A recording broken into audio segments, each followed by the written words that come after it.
Hello everyone, it's Andrew from Gem TCG here, and in today's video I'll be talking about how I would start my Pokemon reselling business if I were to start over again.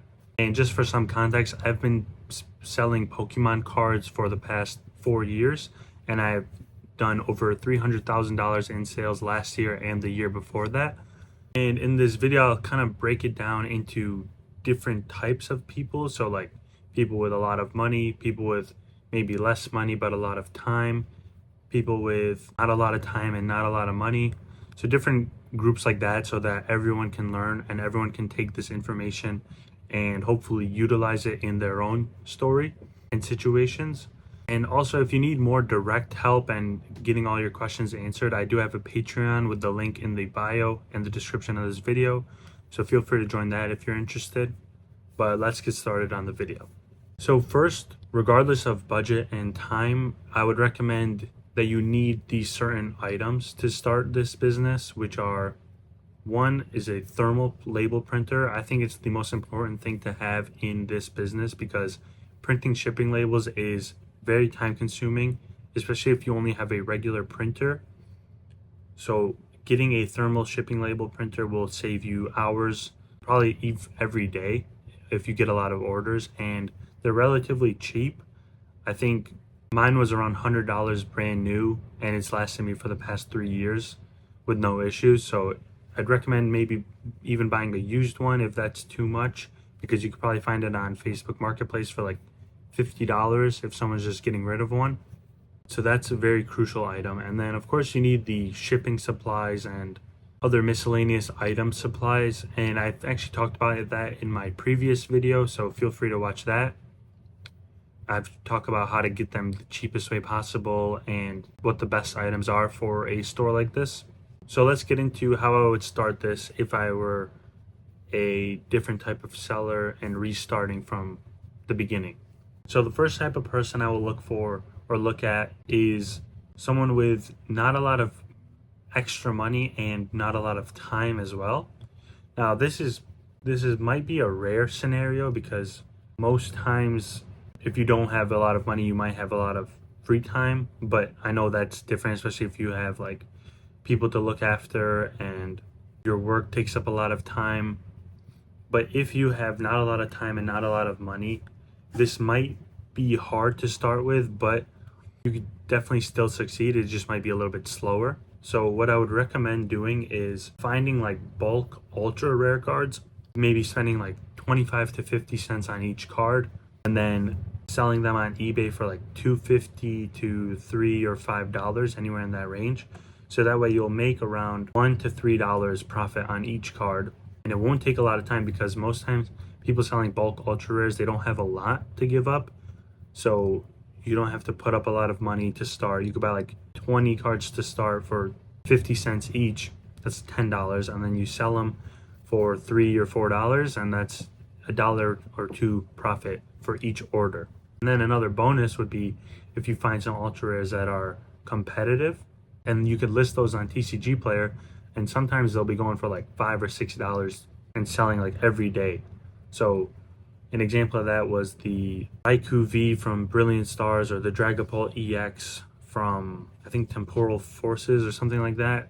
Those cards go for like $5 or $6.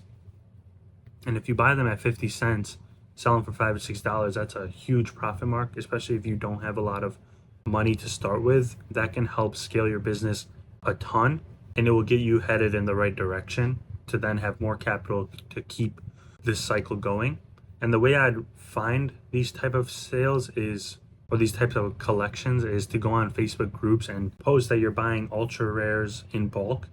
And you might have to pay a little bit of a premium, since you're not buying like the other bulk that's very low in value, like the common uncommons and then the regular hollows that people pay like a penny for each one, because most people like to get rid of all of it together. But if you're buying just bulk ultra rares and you're paying 50 cents, you would be able to get a good deal.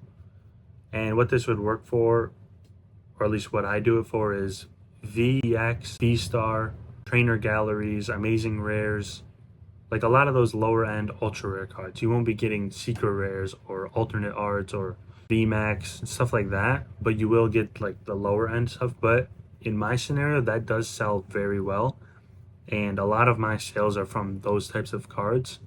So don't think like you won't be making any sales because you're buying cheaper cards. You can definitely get a lot of sales doing that. And then once you start doing that, you will most likely have more money with, again, less time, but I will be talking about that scenario later on. So the next one will be not a lot of money, but a lot of time. And this was how I started, actually. I think I had like $500 when I first started. It was just savings from high school, and I didn't have a job. It was during COVID time, so like I couldn't find a job either. So I just had a bunch of free time and not a lot of money. So what I did with that, and what I would recommend for all of you to do, is to find bulk in any way, shape, or form, and then just go through it, look for the valuable cards and the competitive cards, and then sell those on TCG Player. And then also list bulk lots on eBay to get rid of the excess bulk that doesn't have a lot of value. And this works perfectly because it does take a lot of time. That's the only negative part, but you can get like 1,000 cards for $10 because that's what the current bulk rate is. And in those 1,000 cards, assuming the other seller didn't already pick through it, you could find like 10 cards that are competitive that sell for maybe 50 cents to $3. And if you sell those all on TCG Player, you make the money back on that 1,000, and then you could sell the rest in bulk lots and then make even more profit. And the way the numbers work for me is like, I'll sell 100 cards at a $4 profit for those 100 cards. So let's say I buy 1,000 cards for $10, and then I sell 10 lots of 100 with $4 profit on each one. I will be making $40 profit after spending $10, and then also getting that like $30 back, assuming there's a lot of good competitive cards in there. So this process actually helped me scale my store a huge amount in the beginning. I started with like a shoebox of cards, and then it grew to 1 5-row box, and then 2, and then 3, and it kept growing because I kept getting more bulk and kept getting more competitive cards to list on my TCG Player store. And then I would also sell like if there's like a random really good card, I would sell it on eBay. Because sometimes people, I don't know if they don't know what they're selling or they just throw stuff in and consider it bulk. But like there were many times when I would be buying bulk and there would be like EX era cards and E series cards in there. And those would make huge profits because when you're buying something for a penny and there's like, in some scenarios, there's like 50 cards that are worth $1, that's a huge profit. That's turning 50 cents into $50, just like that.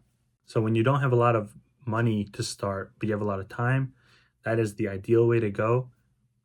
And another great way, if you have like a little bit more money, is to look for vintage bulk and then do the same process, because you could pay like 10 to 15 cents for a vintage common and uncommon and then sell it on eBay for $2 or $3, depending on the character and the set. Like a Neo Destiny set or gym sets, those cards sell very well, but a lot of people don't know that, so they'll sell it as like bulk vintage and they don't really understand the value in those cards. So if you have a lot of time and not a lot of capital to start, buying bulk is the best way to go, in my opinion. And that will lead you to kind of where I'm at if you continue doing that. And then you could get to the part where you have more money and more time. So I will talk about that at the end of the video. And then what I was talking about earlier is more money, but not a lot of time. So if you're in that scenario, like if you have a lot of money, but not a lot of time, you kind of have it better than the previous two scenarios, because you can afford to buy a lot of cards and you don't have to spend a bunch of time going through bulk looking for like 50 cent and $2 profits. You could be looking for like $10 to $20 profits. And the way you could do that is by going on Facebook groups again and saying you're buying collections at 70% market price or 80% market price. And you'll only be buying cards that are worth $10 and up or $5 and up, whatever you want. And then people will message you with their list of cards and the prices, work out a deal, and you buy it from them. It's pretty simple to do that. And then you get the cards and you list them. Typically, people are selling collections of like 50 to 100 cards. And at $10 minimum, that could be like $1,000 collection that you buy for $700. Then you list those 100 cards. It won't take you too long. And if you need help listing cards quickly, I have a video on that too. I just posted it like a few days ago.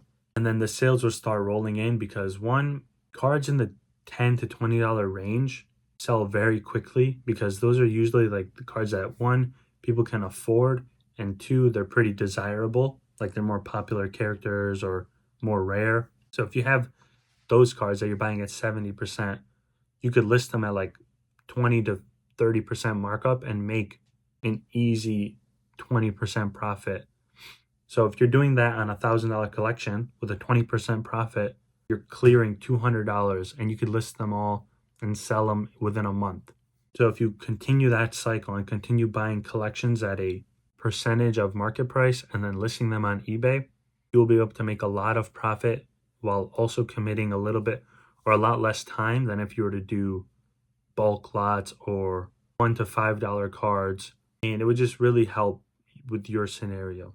And another great thing is that it's very repeatable, so you can continue doing that process and continue buying cards and selling them at that same profit percentage, and your store will just grow over time to like a huge scale.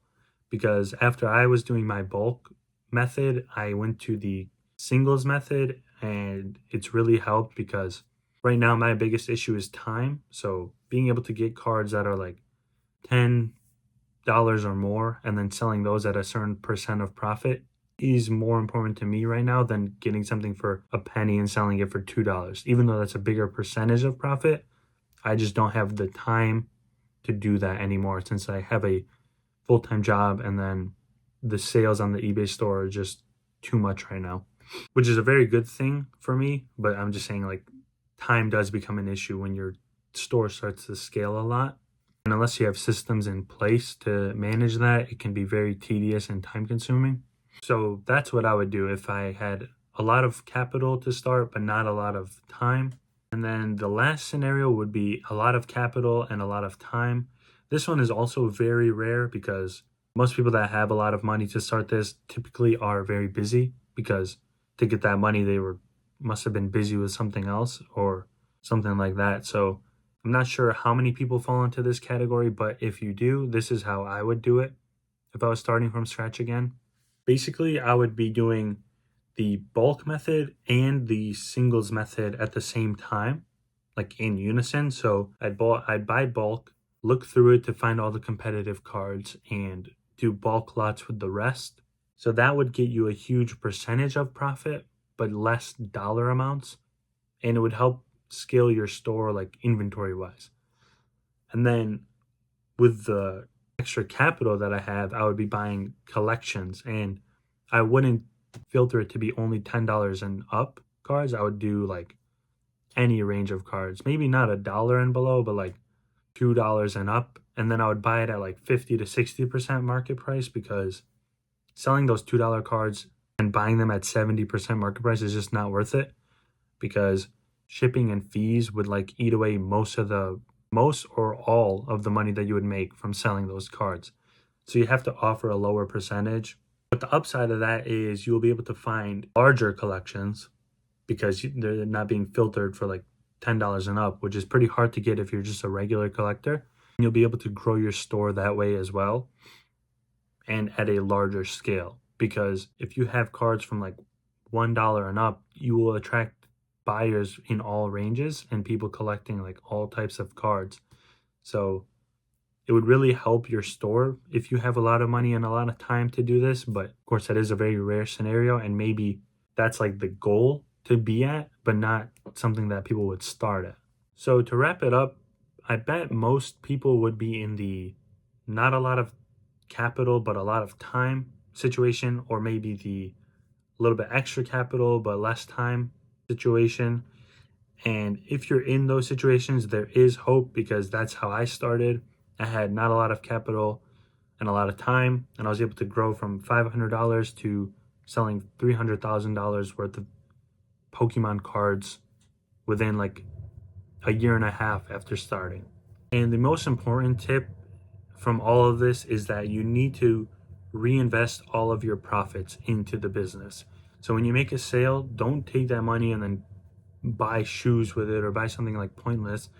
but instead buy more inventory and then repeat that cycle until you get to a point where you have so much inventory and you have a lot of capital so that you can like maybe buy yourself something or put that money towards something other than the business. But when you're first starting off, honestly, probably for the first year or two, I would not take any of that money out and not buy things with it unless it's absolutely necessary. And I know that's easier said than done because most times bills have to be paid and there's a lot of expenses in life. So I definitely understand, but if you can, definitely limit what you're doing with the money and only reinvest it to get more inventory. Because one, it will help your business scale to a larger storefront and you will get more like sales and more customers, more feedback. So it will help you in the long run with that. And two, it will keep you more disciplined so that when you do get to a higher scale, you won't just take all the money and then buy like pointless things that you don't need.